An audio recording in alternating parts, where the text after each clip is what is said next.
Di ay natumbahan matod pag balay. Adi ay sa kalalaki na angol mga katropa human ang iyang bahay natumbahan in tao ni kahoy. Di ni napita katropang rap-rap na kudako ganito tao nag-damage o sa maning gamatang sa kahoy. Ano man doon na mo yung mga kuhan diya, mga kahoy nga sabto ninyo, nagbahirig na katropang Philip. Pagkatabang mo sa inyo ang taga CDRRMC, CDRRMO, o di man katropang ka Philip, request naman ka na nito, nga patabang kag putol. Kay sa marisgo pa yung taon ng kinabuhi, binaka-standby atong sirens. Kabang Eric? Live report. Bayo ka butag agat pang sanli katong Philip magkakatropa swerteng na luwas no ang usa ka pamilyahan nga nagpuyo sa may sitio Kalubihan barangay Kalasan Cebu City human daw sa wa na ni mahitsura ilang panimalaya katong sanli katong Philip human natumbahan og dakong kahoy sa eucalyptus no alas 8 ag kapin ang takna usab kagabi amo panimalay gipanag-iya ni Roy Templado da usa ka magtutudlo nya dunay kuan na upat ni sila ka sakop sa pamilya siya nya iyang asawa nga usab ka magtutudlo unya babay ug lalaki nga kining anak nila katupagan sa Katulog Philip giingong sa wa pa ang hitabo daan na gini silang nagbantay-bantay ning kahoy katubang sanli kay nagtahirig naman ni ang mong kahoy niya sa mga nanglabay pod nga mga bagyo murag natiwasan pagid siya ni request na ang kining residente nga unta mayuntag maputol sa barangay mapakitaag pamaagi kay samtang nagkadugay nagkatahirig siya unya anar pagoy mga balay sa duol sa man lang ani nga panimalay sa mga templado katubang sa Katulog Philip mga kahigalaan apan mautod palagi wa mag-aksyonis barangay kay ang ingon pos barangay magkinahanglan og 3 cutting permit sa DENR katupang Janil Katulog Philip hangtod nga ang maong 20 ka tuig kapi no nga kahoy sa iyang pagsigig tahirig natumba na gid noon kagabi katupang Janil mga kahigalaan may na lang gani kay ang kining tigbalay in town nga composed of upat ka miyembro naa sila speed nga bahin sa right side sa ilang panimalay dihang natumba sa tunga gyud nga bahin ang kining kahoy sa kining ilang panimalay katupang Janil Katulog Philip mga katropa ang unang nadunggan sa mga residentes dapit daw sa dunay ng piti-piti ba posible ang pagka-crack na to sa iyang mga ugat-ugat katupang Janil Katulog Philip kay wa nagikapugong sa pagtahirig sa maong kahoy nga pagka kuan human sa piti-piti dako nga lagu o kusog nga lagubo may ilang na dunggan no so pagtan-aw la pag-check nila so mao ni ang kahoy nga eucalyptus tree no ang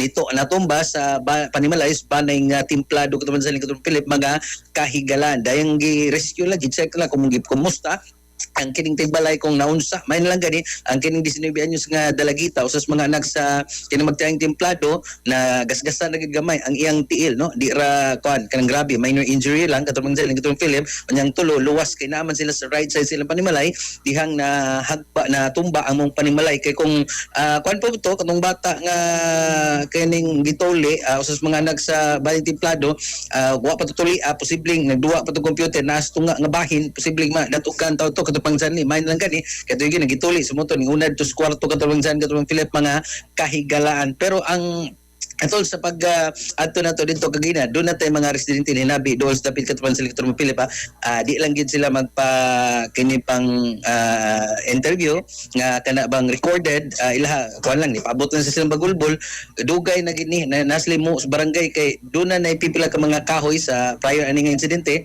ilang gireklamo ngadto sa barangay wa may aksyon no magbalik-balik sila dito i-report tando-tandoon naman sila katupang Janil so mo ning kuan naman kana bang doon yung manghigayon nga doon na kita maangol mga balay matumbahan o kahoy sa ilang dapit kay tando-tandoon naman sila ignore naman sila nga makikoordinate sa DNR hantod matumban lang kahoy diya pa kinibang respondihan katupang Janil Katulog Philip mga kahigalaan so Katropang Eric ang kanang ingon ani ba nga nag-post na og danger ngadto sa mga balay or sa kinabuhi sa tao di naman na kinahanglan nga mga yo pagag-permit kay imo nang putlon kay delikado. Sakto na pero ang mga residente dapit kining eucalyptus tree katropang Philip dangog siya unlike sa mga mahogany unlike sa ubang pero dili man ang taga diha anak man mo putol ang taga disaster pwede man taga disaster katropang Philip katropang Eric pwede ra man ka mo coordinate dito kay lisod man og uban dalan magali ni og katong mga crane dalon or bomb truck sa tawag na boom truck ba na? Boom truck kanang mo saka. Ang uban na magdagsin so atos babaw naman namon sanga mo putlon una kana aron safety. Ang inisyatiba sa kinipong tigbalay nga sila nilay ni hire sila untag mga tao nga kanang hinahinayag putol ngadto sa babahan magkagamay ang kahoy pero wa koy musukol kay purti kon dangugang eucalyptus tree so mao dangog na. coordinate sila sa barangay ang barangay tanduon naman sila barangay Di, ang barangay di kita kaya. Pwede no na ang barangay katropag lisod maghektano sa imong pagkatkaton na. katropag Pwede barangay. ang barangay mo coordinate. Ang rason sa barangay lagi, di sila makakuan kay mangayo pag mga permit. Di man na mao. permit Di og Dili man na putlon nimo diha. Kay O, Chris- putlon na nimo kay imong gamiton. og risgo na in tao na sa tao ang maghuwat pa kag permit. So naa nay lapses sa barangay. Ang barangay na supposedly i-inform nila dito ang ilahang taga-disaster. Sila mo tan-aw og Dili sama kay, ni. di kay mo ingon sila permit. Dili man kay wa man na mga yung permit kay putlon arong gamiton. kana may problema gani kay hinumdum atong palm tree diri sa siyudad sa Mandawi natumbahan in taon ang bata nga gamay katong naman Mao ra gyapon, mao ra ang barangaya. dili Mandawi sa to? Mandawi ni pero ang problema to ang barangay o ang syudad nagtudganay kinsay mo lihok Mao na mao sige nakadaglisod ka tropang Philip although mabasol man to kasi sila may nas gobyerno. Pero naamsog yung mga tao nga og magputol tag kahoy mo kat-kat. Nundong ka og may pamutlon. Kanang kahoy nga risgo nas kinabuhi sa tao. Kinahanglan ginamputlon. Pero katong kahoy katropang Philip nga gamiton lang diha kay maligya o kana lahi na pud nga isyu. Lahi ng isyu ha. Pero kaniyo eucalyptus kay kaning eucalyptus Di humot sad ni katropang. Humot nindot kaya kani sauna di gyud ko. Tapas. Di gyud ko malimot. Dihas may ba kan eskwelahan na mo lutak elementary school lut diam ko graduate.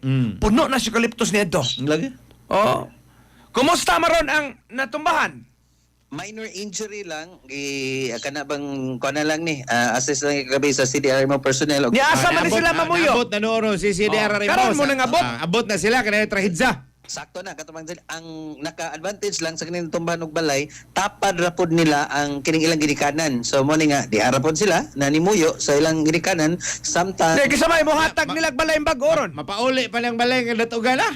manghinaot sila nga dunay ayuda gikan sa syudad katubang Zanlik Na. makayom-ayom Gipotol panandaan atong Doktor pila pa naman na. sila kabuan Sige, ka request. permit. kuan pa kato pang di ba na may typhoon Odette katong una pa Sus! typhoon ni Odette Hagbay pa? unsa pa na 20 Katong Tino, bisag Tino lang ta. Odette, Tino, mga nana, ilan na ning request no nga unta Paita. putol ni kay naka-post na og kanang imminent danger ngadto no sa mga tigbalay tandoon lang po sa barangay nya i-refer ngadto sa Ipasangil lagi ang birokrasya. sakto na katupang inana gyud katupang Philip katupang sa mga kaigilaan sakto natumba na lang swerte na lang gani gyud ang pamilya kay sa ilang padong ng magkaon kagabi diri sila ni sampig sa tuong bahin sa ilang kanapong balay kay kung napa sila naglakaw-lakaw sila sa sala kay na tindahan man ni naaba kay kanang cater nga kanang customer or ni palit posibleng daghang Delikado. maangol worse makabsag kinabuhi kagabi katupang Zanli katupang Philip. Ay nako.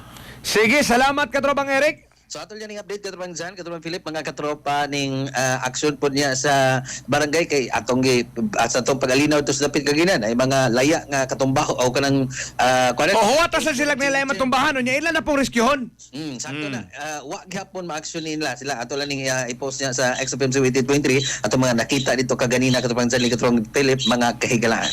So manito kasikas gikan sa Barangay Kulusan Syudad Subo mga katropa basta kape nisgudan di ay kape no nga makahunahuna gyud mo sakto dia mga katropa pampalambos cognitive function memoria good for immune system mga kagilaan good for heart health awan nila mga kagilaan ato ng Santom Plus Cough Mix maoy the best nga kape ana para sa inyo nga pagpalambos yung palitan kay kini bang importante nga kuan mga kagilaan kini po panglawas sa mutaning panahon sa krisis mga kagilaan Santom Plus Cough Mix alang sa Giyosang Pilipino para sa Pilipinas sa katropa Eric Amaro XFM News. XFM Report. Santon Plus Gold, mapalit sa mga butika sa inyong lugar.